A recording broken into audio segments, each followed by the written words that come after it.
మాజీ ఐపీఎస్ అధికారి ఆర్ఎస్ ప్రవీణ్ కుమార్ గారు గొంతు చించుకొని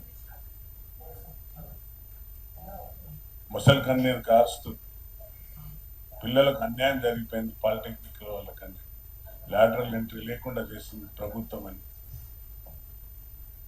అందరినీ పోలీసు వాళ్ళు గొంతు పట్టి చంపేసిండ్రు అని ఈ విధంగా అంటే మరి మహానుభావుడు మరి ఏనుగెక్కి గడిలను బల కొడతా అన్న మహానుభావుడు ఏనుగు ఎక్కడ పోయింది, మరి ఇప్పుడు ఎక్కడున్నాడో, మరి రైట్ పర్సన్ నిన్న రాంగ్ పార్టీ అని నేను విమర్శిస్తున్నావు.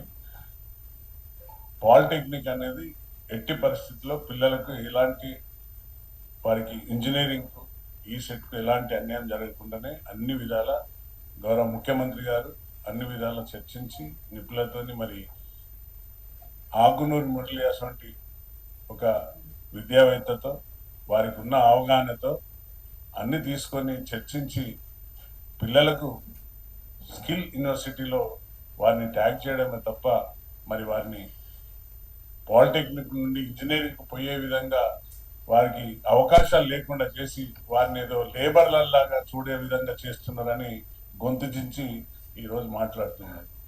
దయచేసి విద్యార్థి తల్లిదండ్రులను, విద్యార్థులను, పాలిటెక్నిక్ స్టూడెంట్స్ అందరినీ కూడా నేను రిక్వెస్ట్ చేస్తున్నా, మీరు అలాంటిది ఇలాంటి మాటకారి మోసపూరితమైన మాటలకు నమ్మకండి. గౌరవ ముఖ్యమంత్రి గారు ఎడ్యుకేషన్ పట్ల మన తెలంగాణను ఎలా ముందుకు తీసుకెళ్తున్నారో మన అందరికీ తెలుసు. మరి యంగ్ ఇండియా స్కూల్స్ ఇచ్చడం, అలాగే ఈ యొక్క స్కిల్ యూనివర్సిటీ తేవడం, మరి వారి యొక్క ఆలోచన విధానం ఏ విధంగా ఉందో మనం అందరం చూస్తున్నాం. కానీ దీంట్లో పాలిటెక్నిక్ను చేర్చినందుకు జియో 97 ప్రకారంగా చాలా తప్పులు ఉన్నాయి. పిల్లలకు ఫ్యూచర్ మొత్తం లేబర్ లాగా ఉండిపోతారని ఒక అసత్య ప్రచారం చేసుకుంటూ, గ్లోబల్ ప్రచారం చేసుకుంటూ ఆయన మరి అక్కడ ఫ్యూచర్ సిటీలో 3000 ఎకరాలు గౌరవ ముఖ్యమంత్రి గారికి వాళ్ళ అన్నదమ్ములకు ఉన్నాయి. అందుకనే దాన్ని అక్కడనే తీసుకుపోయి పెట్టి ఇదంతా వారంతా దాన్ని దోసుకుంటున్నారు తెలంగాణ అనే విధంగా మరి చెప్పడం చాలా శోచనీయం. పిల్లలకు ఎలాంటి ఈ యొక్క పాలిటెక్నిక్లలో ఎంట్రన్స్ లో ఎలాంటి ఇబ్బందులు లేవు. దయచేసి ఏదైతే మీరు చెప్తున్నారో ఆర్ఎస్ ప్రవీణ్ కుమార్ బీఆర్ఎస్ తప్పుడు పట్టిస్తున్నారు, వారి మాటలు నమ్మకండి. పాలిటికల్ విద్యను ప్రస్తుతం సాంకేతిక విద్యాశాఖ పరిధి నుంచి మార్చి శక్తి శాఖ యంగ్ ఇండియా స్కిల్ యూనివర్సిటీ పరిధిలోకి తీసుకొచ్చారు తప్ప వారికి ఎలాంటి నష్టం జరగదు. ఉన్న ఫ్యాకల్టీకి కానివ్వండి, అందులో ఉన్న లెక్చరర్స్ కానివ్వండి, ఎవరికి కూడా నష్టం జరగదు. మరి వీరు ఐపీఎస్ గా ఉన్నప్పుడు కూడా మరి అప్పుడప్పుడు ఫారిన్ కంట్రీస్కి పోతారు ఫర్ అప్డేషన్ కోసం.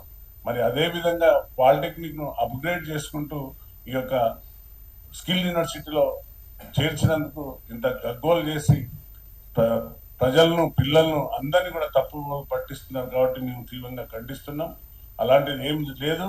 తప్పనిసరిగా పిల్లలకు ఎగ్జామ్స్ రాసేదానికి ఏమాత్రం మార్పులు లేవు. నిన్న కూడా మా గౌరవనీయులు డాక్టర్ వివేక్ కూడా చెప్పారు క్లియర్ గా, పిల్లలు మీరు ఎలాంటి అపోహలకు, ఎలాంటి మాయమాటలకు లోన్ కాకండి. మీకు అన్ని ఎగ్జామ్స్ లో ఇంజనీరింగ్ ఇచ్చిన ఎగ్జామ్స్ కు మీకు ఏ విధంగా ఉంటుందో అదే విధంగా ఉంటుంది. ఏదైతే పిల్లలు ఈ యొక్క స్కిల్ యూనివర్సిటీలో చేస్తున్నామో ఇంకా అప్గ్రేడ్ కోసం మనం ఐఫోన్ కొంటాం.